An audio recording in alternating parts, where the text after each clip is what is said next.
Noches de Opinión con Holman Morris. Realmente hoy el Congreso ha negado las posibilidades de inversión, hoy el Congreso de la República ha negado los proyectos regionales.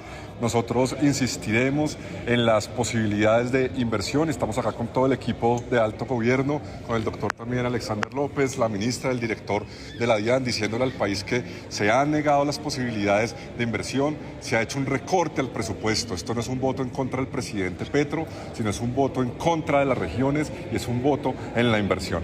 Muy buenas noches, estamos aquí en Noches de Opinión de Señal Colombia, la señal de la paz y la señal de la gente. Hoy tengo el placer de presentarles, bueno, ya lo han conocido, una semana movida para la economía del país, al nuevo ministro de Hacienda, el doctor Diego Guevara.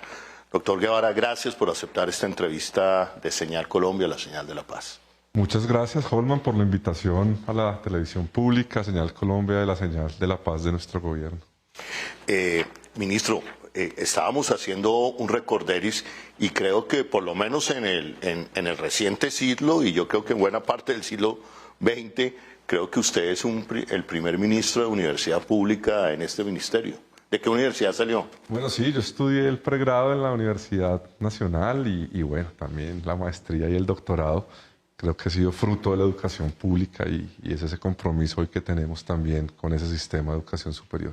Lo rescato porque son varios los ministros que vienen de universidades públicas y en eso se caracteriza y eso tiene que ver con la esencia de un gobierno popular de transformación nacional. Pero vamos al punto, ministro. Bueno, muchos hemos visto esa carcajada en el Congreso de la República de la bancada de oposición celebrando el hundimiento de la ley de financiamiento. Y yo soy uno de los que creo que a esto se le ha hecho poca pedagogía de lo que ha significado, qué significaba la ley de financiamiento y qué significó su hundimiento. Bueno, yo creo que cuando uno habla de ley de financiamiento tiene que entender que el presupuesto de un país tiene tres grandes rubros: funcionamiento, deuda e inversión. Los dos primeros, que son funcionamiento y deuda, son unos rubros muy inflexibles donde no hay margen de juego. Pero en el rubro de inversión es donde usted al final propone diferentes proyectos, nuevos programas y al final mayor bienestar para las personas. Hoy entonces, con la caída de la ley de financiamiento, lo que se han perdido son 12 billones de ese rubro de inversión, que al final es mayor inversión para los territorios, que le llegue con mayores necesidades a las personas. Yo creo que eso es el debate de fondo, y sobre todo que era una ley de financiamiento que no estaba afectando el bolsillo de las clases populares. Nosotros en este gobierno siempre nuestra línea roja fue: no vamos a ponerle el IVA ni a los huevos ni al arroz, vamos a tratar de hacer reformas tributarias progresivas, es decir, que busquemos los recursos en las mayores rentas de capital, y esa era la apuesta. Era una ley de financiamiento entonces que buscaba recursos en esos brackets altos de ingreso para llegar a la inversión territorial, que es el objetivo de nuestro gobierno. Inversión territorial básicamente en el sector de la política social, ¿sí? O infraestructura también. Claro, al final la inversión tiene una gran distribución en todos los rubros, pero por ejemplo la gran infraestructura está garantizada en lo que se llama vigencias futuras. Entonces al final una buena parte de esa inversión social, de colegios, de acueductos, es increíble que en el siglo XXI muchos lugares de Colombia no tengan acueductos. Esa es esa parte de inversión que nosotros necesitábamos y estamos buscando.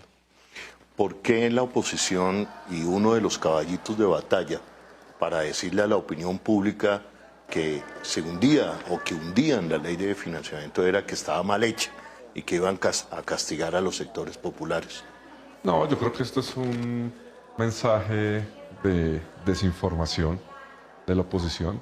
Para cualquier persona rigurosa que mirara la ley de financiamiento se iba a dar cuenta que incluso tenía unas rebajas de impuestos para pequeños y medianos empresarios. De hecho, esta ley bajaba del 2025 al 27% ese impuesto corporativo para pequeños y medianos empresarios. Tenía muchos puntos importantes que mejoraban la vida para esa economía popular por la que nosotros trabajamos. Finalmente no es una ley que ni tocar el IVA, ni cuando hablábamos de impuesto al patrimonio eran patrimonios superiores a 9.200 millones de pesos, pero yo creo que muy pocos de ellos incluso se dieron el trabajo de leer la ley. Ya el ambiente era muy difícil desde el comienzo, y básicamente ni siquiera se llegó a discutir el proyecto. Me permiten, queridos congresistas, doy el veredicto del voto de la Comisión Tercera de la Cámara por el sí 17, por el no 12. Ha sido aprobada la ponencia negativa del proyecto de ley.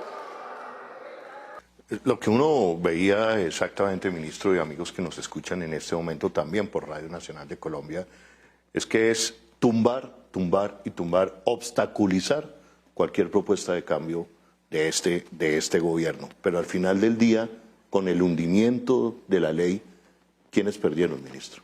No, al final con el hundimiento de ley, lo que pierde es el colombiano de ese territorio a donde hemos llegado con mayores programas sociales, el colombiano que es usuario de la educación pública, que la hemos defendido. Nosotros en este gobierno hemos sido fieles a las convicciones de no privatización, hemos sido fieles a la convicción de la ley que hoy nos dice que tenemos gratuidad en educación superior pública.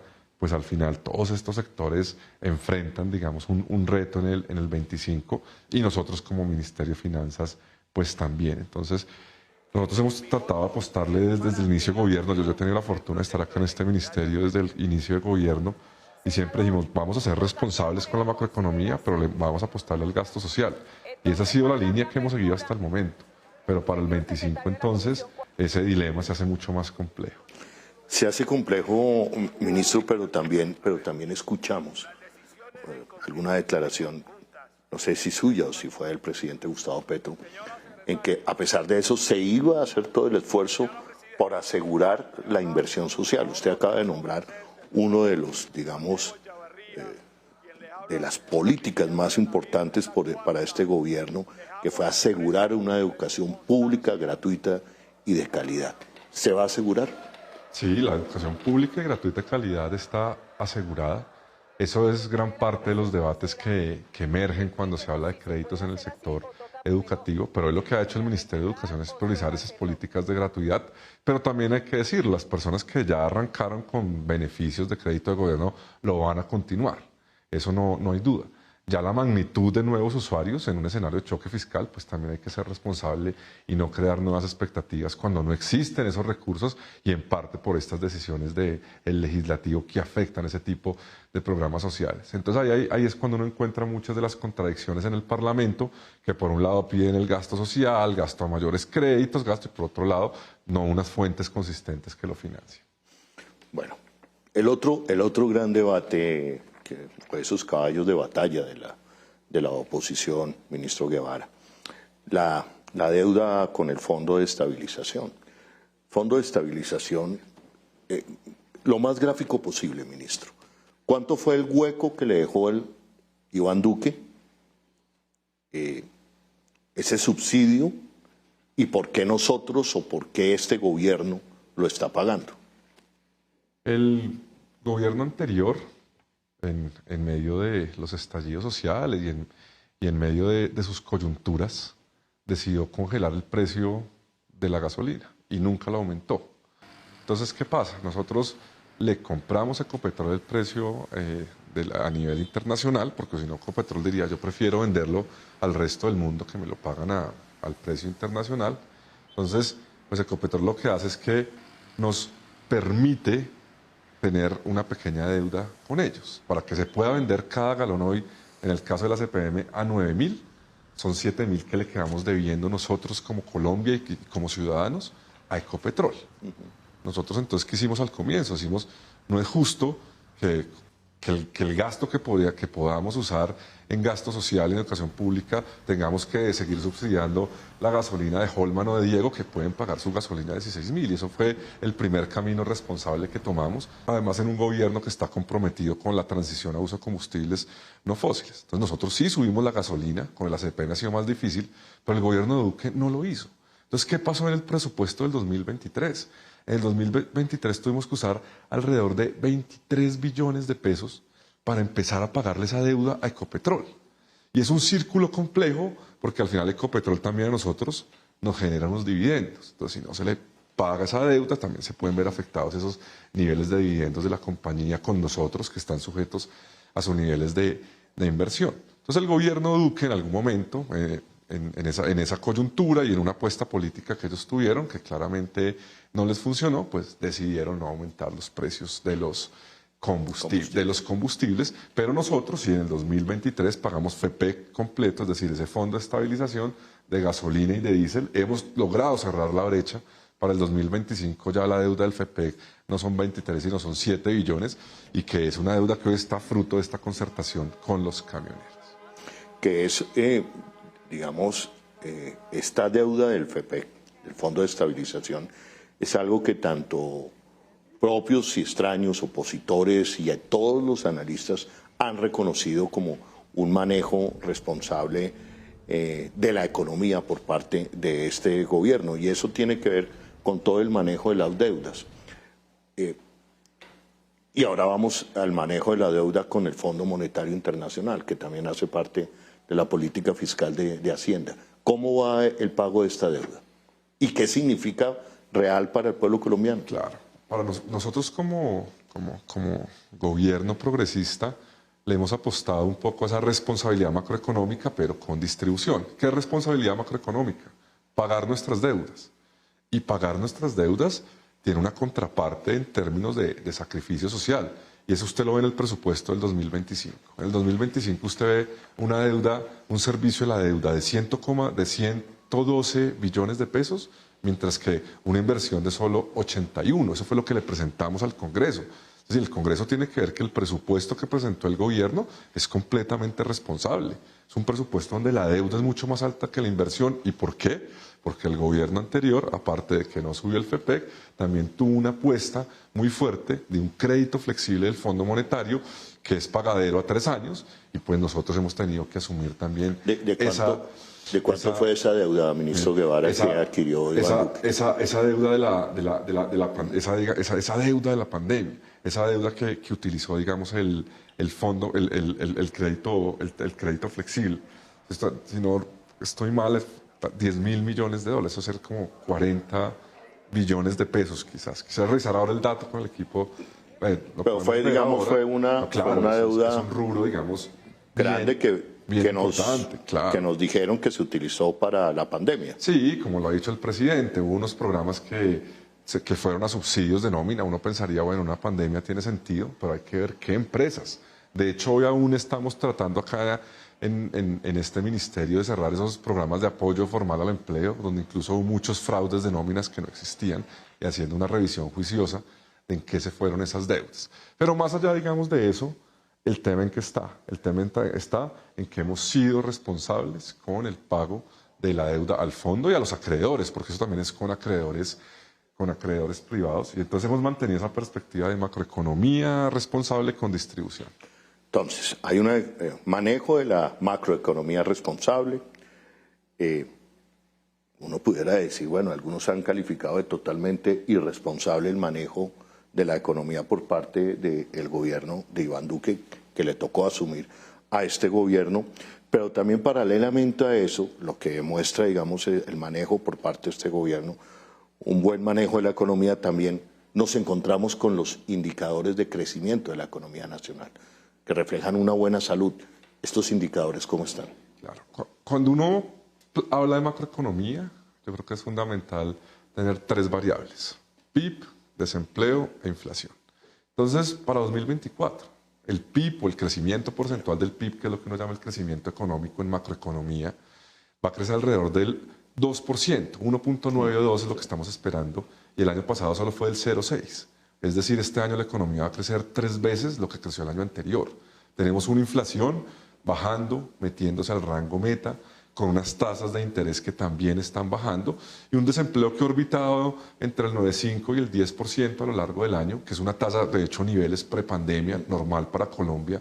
Entonces, pues, y ahí que incluso la noticia la semana anterior de Economist, de que Colombia estaba como una de las economías en el top 6 de la OCDE, y eso es un buen indicador. Es un buen indicador. Hemos tenido una tasa de cambio relativamente estable este año. Los últimos meses una depreciación impulsados por fenómenos externos como cambios en México de gobierno y cambios en Estados Unidos. De hecho, la última semana ha venido bajando nuevamente. Entonces yo creo que hay unos determinantes macroeconómicos positivos, los equilibrios externos también se han corregido. Por supuesto, en lo fiscal tenemos un reto en términos de recaudo, pero con esta perspectiva macroeconómica del 25, pues esperamos que mejore la expectativa. Pero tenemos un reto fiscal, eso no hay duda.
¿Se puede hablar de reactivación de la economía?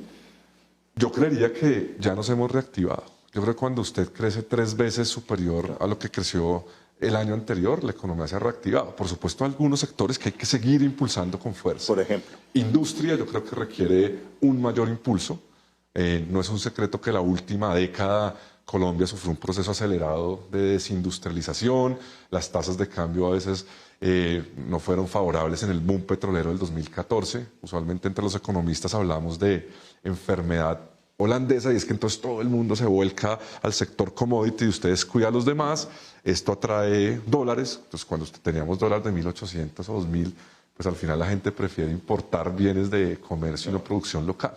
Hoy con una tasa de cambio de 4.300 es mucho más probable apostarle. Nosotros estamos teniendo conversaciones con diferentes industrias e inversión extranjera en sector manufacturero y eso es clave de este proceso de reindustrialización que le hemos apostado en el gobierno, pero que allí hay que impulsar mucho más. Eso va a ser clave. Y para impulsar el sector industrial, pues se tiene que ver también con las tasas de interés. Claro. ¿Cierto? Y ustedes tienen mañana, o bueno, esta semana hay junta del Banco de la República. ¿Usted va a hacer esa solicitud? Claro, nosotros desde Hacienda en este año he tenido la oportunidad, creo que a 2 juntas cuando estaba en algunas sesiones de encargado, y nuestra apuesta siempre ha sido que las tasas de interés han de bajar mucho más rápido.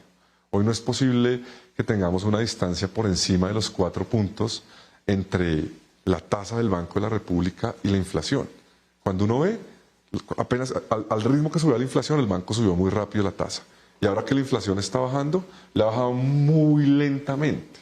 Ajá. Y hay todos unos debates técnicos, pero también unos debates de economía política que uno podría cuestionarse en las decisiones de bajarlo. Hay unos meses donde dijeron no la bajamos rápido porque hay paro camionero, no la bajamos rápido porque hay una expectativa de depreciación de la tasa de cambio. Pero al final lo que ha mostrado el dato, los datos del DANE, es una inflación cayendo. Esto es bueno, ¿por qué? Porque sí o sí el banco va a seguir bajando las tasas. Nuestra discusión es a qué velocidad las baja. Pero entonces vamos a tener un 2025 con unas tasas de interés favorables para el colombiano que piensa ahora sí en un proyecto de vivienda que le reactiva el consumo y eso va a ser muy positivo. Gran parte del sector vivienda y de su congelamiento tenía que ver con altas tasas de interés. Nadie va a meterse en un proyecto con altas tasas. Entonces yo creo que el 25 es positivo en eso también. La tasa de interés es el precio macroeconómico fundamental y creo que eso son vientos a nuestro favor. ¿Y cuál va a ser la apuesta suya en esa junta? No, nuestra junta será que en cada junta podamos bajar 75 puntos básicos por lo menos y no 50 como lo ha venido haciendo el banco. Tendremos 2 codirectores nuevos en enero que puede nombrar el presidente y creo que eso nos va a permitir tener, digamos, una política mucho más monetaria consistente con el desarrollo del país, porque es que la política monetaria no solo es un asunto de los técnicos y para controlar la inflación, la política monetaria también tiene que ver con el crecimiento y la distribución, lo ha dicho la Corte en muchas de sus sentencias y creo que es esa apuesta de balancear ese escenario. Estamos, ministro, en ese momento por Señal Colombia, en nuestra franja de opinión, también nos escucha todo el país a través de las 69 frecuencias de Radio Nacional de Colombia. Y hoy hay una discusión precisamente sobre el salario mínimo, ministro, que está pendiente todo el país por lo general en estos fines de año. ¿Cómo ve usted y cuál es la propuesta para el salario mínimo? Bueno, nosotros como Ministerio de Hacienda y dado que participamos allí en la mesa de concertación, hemos sido respetuosos de esa primera fase del comité tripartito, hemos sido respetuosos, pero por ley el salario mínimo, el piso de discusión debe ser inflación más productividad, ¿sí? Desafortunadamente en esa mesa los gremios no se pusieron de acuerdo con una cifra de productividad, que es un número técnico calculado por el DANE. Entonces, cuando el número da bajito, sí lo aceptan, y cuando no, lo cuestionan. ¿Y a qué se debe eso? Expliquémosle un poco a los colombianos eso, porque si es una cifra técnica. Es una cifra técnica, y yo creo que en una intuición muy sencilla, uno lo que puede pensar es, la economía colombiana este año va a crecer 3 veces más que el año anterior, con un nivel, digamos, de empleo similar al del año anterior. Eso lo que muestra es que usted está haciendo mucho más con los mismos empleados, con la misma fuerza laboral. Eso lo lleva entonces a uno a decir, bueno, entonces acá está jugando con unas normas de juego, y cuál es la productividad que se va a aceptar. Si los años anteriores se aceptaba esa productividad, este año, ¿por qué no? Hay todos unos debates de economía política, pero no se puede cuestionar la oficina estadística de un país en términos de la conveniencia. Nosotros el año pasado todos esperábamos un crecimiento del 1.2, y cuando salió el crecimiento de 0.6, con los datos corregidos, pues los aceptamos, porque es que es la seriedad de la Oficina Estadística de Colombia, y con ese dato hemos tenido que jugar este año, y con las consecuencias que implica en las proyecciones presupuestales. Entonces acá se tiene que aceptar la cifra del DANE, la cifra oficial, y de ahí en adelante pues arranca la discusión del salario, que bueno, ya ayer, que era el plazo para la primera concertación, no se dio. Vendrán unos días posibles de mayor diálogo, pero al final nosotros sí insistimos en esos pisos y en esos derechos fundamentales. En esos pisos y esos derechos, que son la combinación de dos datos técnicos, ¿en cuánto debería quedar el salario mínimo para el año 30? No, o sea, el piso, partiendo, digamos, de ese supuesto de inflación 5.2 más 1.7 de productividad, el punto de partida es 6.9. Es decir, ese es el punto mínimo sobre el que usted podría discutir. ¿Pero cómo se traduce eso? ¿En un millón tanto? ¿1.800.000? Bueno, si el salario mínimo para casi este año dos. era 1.300.000 pesos para 2024, pues estaríamos hablando alrededor de, bueno, tendrás que hacer el cálculo, de 1.300.000 es el 10%, 130.000, 5% 65, más o menos unos 90.000 pesos más aproximadamente.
Seguimos en nuestras noches de opinión de Señal Colombia y Radio Nacional de Colombia con nuestro joven y nuevo ministro de Economía de Hacienda, el doctor Diego Guevara, proveniente de la querida Universidad Pública, de la Universidad Nacional.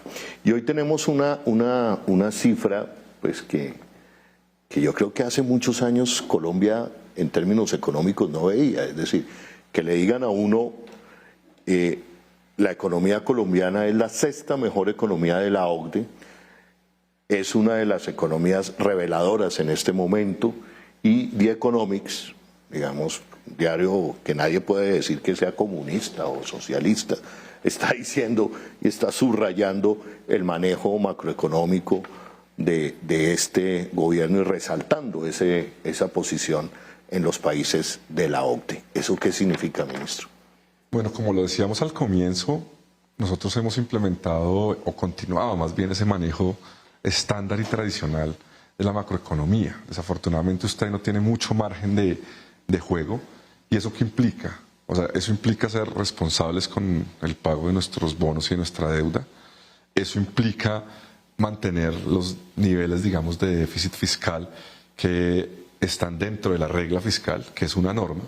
Pero por otro lado, pues esto ha permitido que después del 23, que tuvimos un valle y una caída en el crecimiento, pues este año nuevamente tengamos una recuperación y un crecimiento cercano al 2%. Y realmente cuando uno ve el 2023, que fue un crecimiento del 0,6, eso es más bien fruto de un efecto rebote del efecto pandemia. O sea, 2022 crece el 7%. O sea, el 2022 es un año de crecimiento que usualmente nunca lo ha tenido Colombia.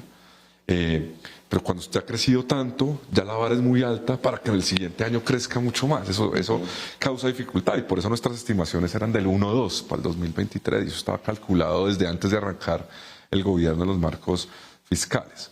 Entonces yo creo que cuando hablamos de estos datos de la OCDE y de Economist reconocen, mire, ustedes están recuperando el PIB, la inflación está bajando, se ha respetado la independencia del Banco Central, tienen un desempleo de tasa estable, pero adicionalmente cumplen con el pago del servicio de la deuda, como lo ha dicho el presidente, acá se ha cumplido sagradamente y lo ha enfatizado. De hecho, en los Twitter del fin de semana reafirmó que se iba a seguir pagando la deuda. Yo creo que eso es un mensaje muy importante también para todos los inversionistas que compran títulos de Colombia. Entonces yo creo que los inversionistas internacionales cuando ven los datos son pragmáticos y siguen comprando títulos. Nosotros acá en los 2 años y medio de gobierno que hemos estado, cuando sacamos títulos de Colombia, a veces tienen demanda 2 o 3 veces en los mercados. Acá se acercan muchas grandes empresas extranjeras a decir, oiga, esto es un mercado de 50 millones con un manejo juicioso de la macroeconomía y tenemos una expectativa de invertir. Entonces, estos relatos de que la economía ha ido al abismo, pues no son ciertos. La gente que compra títulos de Colombia, que son tipos que ven números y que no se quedan en las noticias malintencionadas, siguen comprando bonos y títulos de Colombia. Por supuesto, hay momentos donde el precio de estos títulos de la tasa de interés ha subido por diferentes factores, pero hoy, a pesar de que la tasa de interés ha subido un poco en esos títulos de Colombia, siguen siendo atractivos para muchos actores. Bueno, y la otra pregunta que se hace la gente cuando uno escucha estas noticias de la sexta mejor economía en los países OCDE, la gente del común se pregunta, bueno, ¿y eso qué significa para mí? Yo creo que cuando usted habla del crecimiento económico, y eso es importante verlo, uno empieza a ver en qué sectores crece, porque puede ser que el crecimiento sea muy bueno, pero solo esté beneficiando a algunos sectores. Pero yo creo que hoy el patrón, digamos, de crecimiento que nosotros hemos tenido, al menos en este 2024, no es el típico y tradicional jalados por sectores intensivos en capital. Correcto. Sí, como minero energético, no. Hoy hay sectores de comercio, hoy hay sectores jalonados en gasto público que impactan al colombiano de a pie.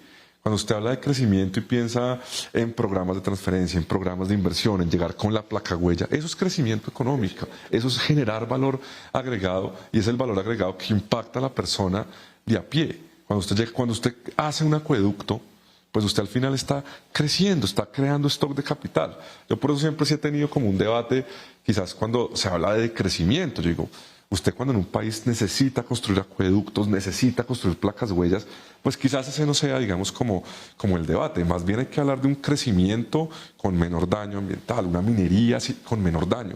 Y eso sí es el realismo al que nosotros le tenemos que apostar. Entonces, volviendo a tu pregunta, yo creo que ha sido un crecimiento con mejor distribución. Yo creo que eso le faltaba a Colombia y muchos hoy colombianos de a pie lo ven en que les llegan los programas sociales, lo ven en que se ha fortalecido la educación pública en todos los niveles y yo creo que eso es lo que valora la base de un gobierno progresista y las bases de las economías populares. Muy pocas veces en un Ministerio de Hacienda se hablaba de economía popular. Exacto. Y nosotros hoy en este ministerio desde el día 1 impulsamos programas de crédito asociativo, de crédito popular, las narrativas de que, por más de que aquí hablamos de macroeconomía, tú lo has dicho, cómo estos datos afectan a la gente, impactan a la gente del común.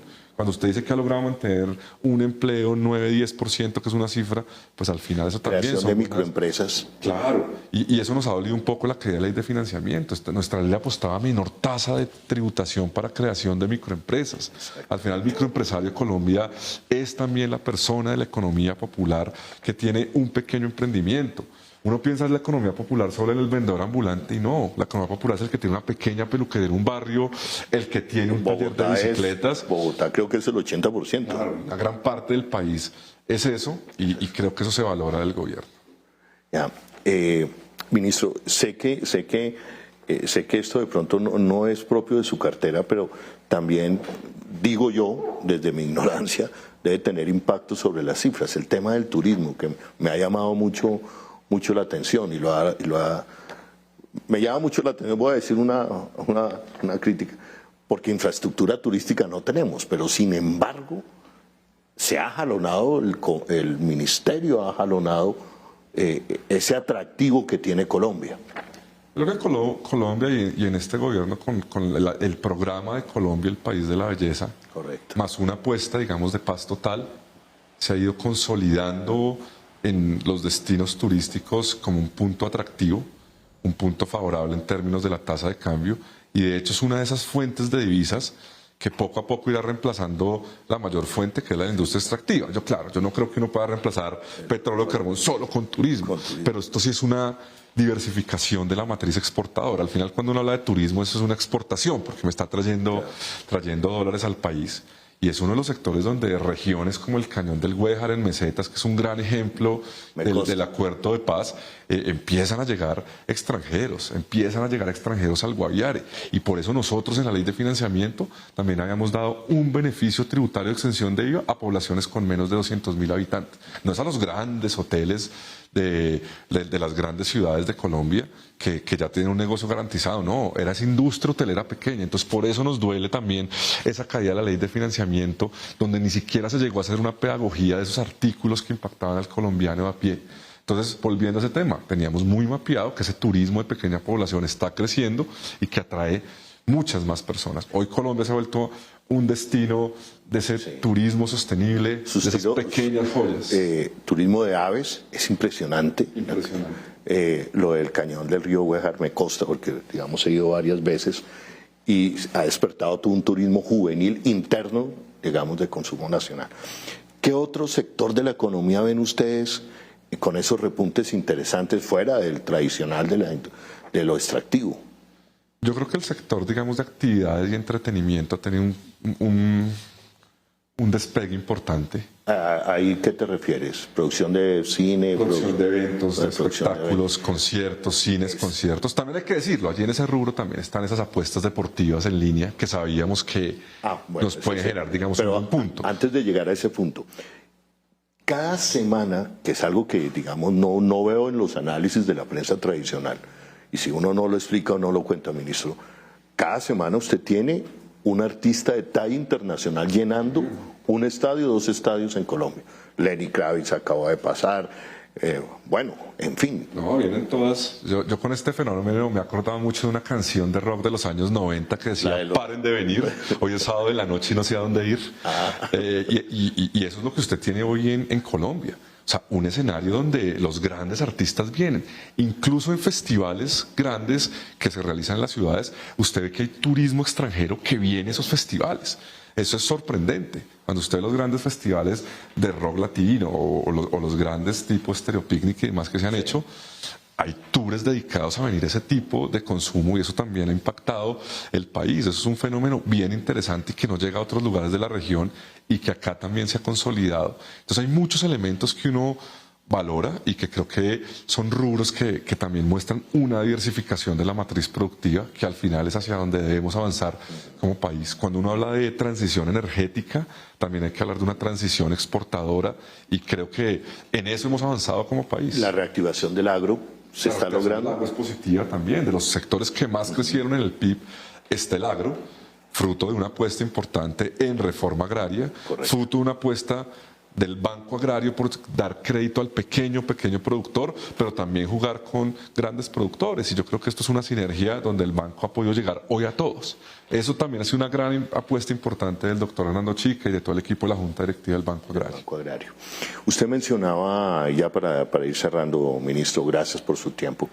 Ministro, el tema de las apuestas, que digamos, una de las lecturas de por qué esta bancada de la oposición hunde la ley de financiamiento es porque no querían reconocer los impuestos a estas nuevas apuestas en líneas que no están pagando los impuestos que debe ser, así lo entiendo yo. Sí, realmente es que es un sector que hace 5 años era un negocio de 14 billones y hoy puede ser de 46 billones de pesos. Y en esa estructura de la economía popular de Colombia, donde cada persona va a su pequeño puesto del chance y allá recarga la aplicación, pues es un negocio que ha crecido a un ritmo descomunal. Y yo creo que está bien, habrá que evaluar estos riesgos de adicción y demás, pero yo creo que entre las libertades de las personas, pues tienen derecho a hacerlo. Un poco la pregunta es, bueno, ¿y cuál es esa tributación que se debe ejercer allí? Nosotros proponemos un impuesto por cada una de las transacciones que se haga. Sin embargo, pues hubo muchos debates en términos con el Congreso si esto puede aumentar la informalidad. También hay muchos elementos, digamos, políticos y de la política tradicional colombiana que creo que trascienden un análisis técnico de este ministerio, pero definitivamente un país como Colombia, con ese crecimiento de las apuestas en línea, sí requiere un ejercicio importante de debates a futuro sobre una fuente fundamental de la tributación. O sea, así como el mundo evoluciona, pues los impuestos también, y este es un sector que por el volumen de recursos que mueve le puede aportar al cambio social también. Tributación básicamente, hasta donde tengo entendido, es para salud. Sí, claro, y eso simplemente, de hecho, hasta ponerlo en el mismo terreno de juego de las apuestas convencionales. O sea, usted va a un casino y paga el IVA del 19%, puede pagar ganancia ocasional. Pues, ¿por qué en el mundo en línea no lo puedo hacer igual? Eso es el debate que vale la pena tener. Ok. El hundimiento de la ley de financiamiento, lo puedo decir así, se puede titular así, permitió la no discusión la no tributación de este nuevo mundo de las apuestas en línea. Sí, continúan quizás en ese mundo de la informalidad digital. El sector de la salud, de donde se percibe buena parte, donde entran buena parte de la tributación por estos rubros, quedó sin esos recursos. Se va a ver afectado entre muchas otras cosas como ese conjunto de temas que hablamos al comienzo. Bueno, dice por ahí algunos senadores y una senadora de oposición que no recuerdo ahora el nombre, o no lo quiero recordar mejor, gobierno de Rochón. Gobierno Gastón, y se suscitó una polémica con el presidente de la República a través de una mala interpretación, que uno no sabe si es mala interpretación de buena o de mala fe por parte de un periodista, coge una tabla y pretende demostrar así que este ha sido un gobierno Gastón, entre comillas. No, yo creo que en este punto sí nosotros debemos ser muy consistentes. El presupuesto del país ha crecido fundamentalmente por las normas constitucionales que lo hacen crecer. Un 75% del presupuesto son transferencias. Dentro de esas transferencias que hay, funcionamiento de fuerzas militares, funcionamiento de la educación, salarios. Cuando uno ve lo que más ha crecido, tiene que ver con ese tipo de transferencias, porque en los últimos años, ¿qué pasó? Tuvimos unos altos niveles de inflación que presiona un alto crecimiento en el 2022, que han hecho que para el caso de transferencias SGP crezcan los ingresos corrientes de la nación y aumente ese porcentaje. El crecimiento de inflación también presiona fuertemente ese gasto, ¿no? Cuando uno ve los argumentos de la oposición del Ministerio de la Igualdad o de algunas embajadas y usted aterriza eso a números, hechos y derechos, eso no es más de 4 billones de pesos. Y 4 billones de pesos, cuando usted está discutiendo un presupuesto que se nos fue creciendo de 323 a un salto a 402 en 2024, y usted ya lo mira en la lupa, realmente es la estructura de un Estado, el costo de la guerra. El costo de la guerra nos ha dejado una inercia presupuestal en lo que se destina a fuerzas militares, y hoy ya son entonces esos derechos y esos salarios garantizados de todos nuestros hombres que tenemos que garantizar. Pero en un análisis de largo plazo esto es la inercia de ese costo, que también valdrá un gran debate en qué estamos gastando y por qué crece el sistema presupuestal de este país. Los retos más importantes de usted como ministro para el año que viene y ya para el resto de que queda del gobierno, ministro. Bueno, de todo, ya terminando, muchas gracias, Holman, por la entrevista del espacio. Yo creo que el reto fundamental es el reto fiscal, porque nosotros tuvimos una caída en el recaudo muy importante este año, que nos ha obligado a aplazar y a recortar parte de ese presupuesto que no logramos consolidar en el recaudo de impuestos, y creo que ese reto se mantendrá en el 25. Entonces, un poco acá el ejercicio será cómo podemos seguir siendo responsables en la macroeconomía, pero cumplir las prioridades sociales por las que fue electo este gobierno. Ese yo creo que es el gran reto, encontrar ese balance con los instrumentos legales y jurídicos que tenemos hoy. Bueno, llegamos así al final de Noches de Opinión aquí en Señal Colombia, en convergencia con Radio Nacional de Colombia. Esta noche con el ministro de Hacienda, Diego Guevara, dándonos un parte de tranquilidad, un parte técnico, cifras macroeconómicas, un compromiso en una discusión que se hará esta semana en el Banco de la República para reducir las tasas de interés que seguramente le harán un empujón a esta reactivación de la economía colombiana que ya viene. Esos fantasmas o eso que pretendieron o que pretenden decirles a ustedes todos los días en las mañanas de que la economía va mal, pues creo que con la exposición de nuestro joven ministro Diego Guevara, creo que hay un parte de tranquilidad. Gracias, ministro, por esta entrevista y nos vemos en esta semana de opinión aquí en Señal Colombia.